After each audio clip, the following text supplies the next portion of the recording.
என் பேர் கண்மணி, எங்கள் மாமியார் பேர் வந்து விஜயா. நாங்கள் செல்லம்மா காம்ப்ளெக்ஸில் எப்பவுமே ரெகுலராக வேலை செய்கிறவங்க. எங்கள் மாமியார் வந்து ரெகுலராக வீட்டு வேலைக்கு போவாங்க. அங்கே போய் குப்பை கொட்டுற போகிற இடத்துல அந்த வாட்ச்மேன் வந்து வீட்டு வேலைக்கு ஆள் வேணும்க்கா அப்படின்னு சொல்லியிருக்காங்க. இவங்க எங்கள் மருமக இருக்காங்க, சின்ன மருமக இருக்காங்கன்னு சொல்லிட்டு சொன்னாங்க. என்கிட்டயும் சொன்னாங்க வந்து இந்த மாதிரி வீடு வேலை இருக்குமா, வாமா போய் கேட்டுன்னு வரலான்னு சொல்லிட்டு ஈவினிங் 5 மணிக்கு என்ன இட்டுன்னு போனாங்க. நாங்கள் 2 பேர் தான் பைக்கில் போனோம். போனோடனே அந்த வாட்ச்மேன் சொன்னால் ஆள் இல்லை, நீங்கள் வாங்க, அப்போ நாளைக்கு காலையில் வாங்க 11 மணிக்கு அப்படி சொன்னதுனால திருப்பி மறுபடியும் காலையில் 11 மணிக்கு நானும் மாமியாரை போனோடனே நாங்கள் 3 பேருமே, அந்த வாட்ச்மேனு நானும் மாமியார் 3 பேருமே மேலே போய் அந்த வீட்டு வேலை கேட்க போனதுக்கு இந்த வேலை அந்த வேலைன்னு சொன்னாங்க. எங்கள் மாமியார் சம்பளமாக பேசி விட்டு நீ வேலை செய்யுமா, நான் கீழே வெயிட் பண்ணுறேன் அப்படின்னு சொன்னாங்க. நீங்கள் போங்க அத்தை, நான் பார்த்துக்கிட்டு வரேன் அப்படின்னு, நான் வெயிட் பண்ணுறேன் நீ வா அப்படின்னு சொன்னாங்க. சார் 1 ஹவர் வேலை செஞ்சுட்டு இருந்தேன் சார். 1 ஹவராக கீழே வெயிட் பண்ணிட்டு இருந்தாங்க. முடிச்சிட்டோன்னா நாங்கள் 2 பேருமே போனோம். 2 பேருமே வீட்டை விட்டு வெளியே வந்துட்டோம். காம்பவுண்ட் விட்டு வந்துட்டு இங்கே ஒரு எஸ்ஐடி ஆஃபீஸில் ஒரு ஆஃபீஸ் செய்கிறாங்க. நான் தான் அவங்கள இட்டுன்னு வந்து ரெகுலராக இங்கே விட்டுட்டு நான் வந்துட்டேன். 12 மணிக்கெலாம் 1 மணிக்கெலாம் நாங்கள் இங்கே வந்துட்டோம். மாமியார் திருப்பி 1:30 மணிக்கு திருப்பி வீட்டுக்கு வராங்க.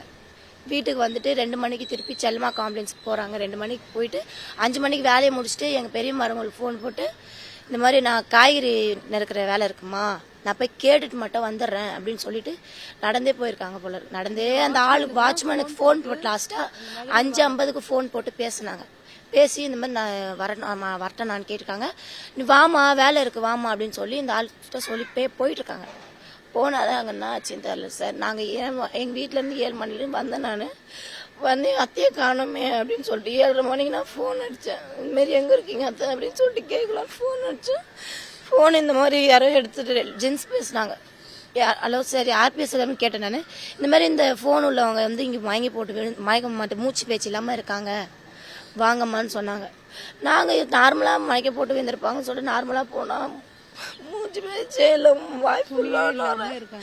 வாய்ப்புள்ளான்னு வர துணியே இல்லாமல் இங்கே லைட்டாக காயம் இருக்க மாதிரி இருந்தது சார்.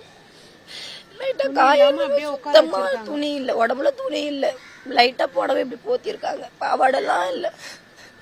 தட்டி அத்தை ஏந்திரத்த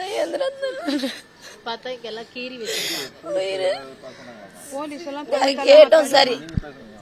நாங்கள் கேட்டோம் சார் எப்படி ஆச்சு, யார் இந்த மாதிரி முதல்ல வந்து பார்த்ததுன்னு கேட்டதுக்கு அவங்க எதுவுமே சொல்லலை சார். எதுவுமே சொல்ல நாங்கள் பதத்தில் என்ன பண்ணுறதுன்னு ஒன்றுமே புரியல. அவங்கள கட்டி பிடிச்சி தான் சார் அழுதும்.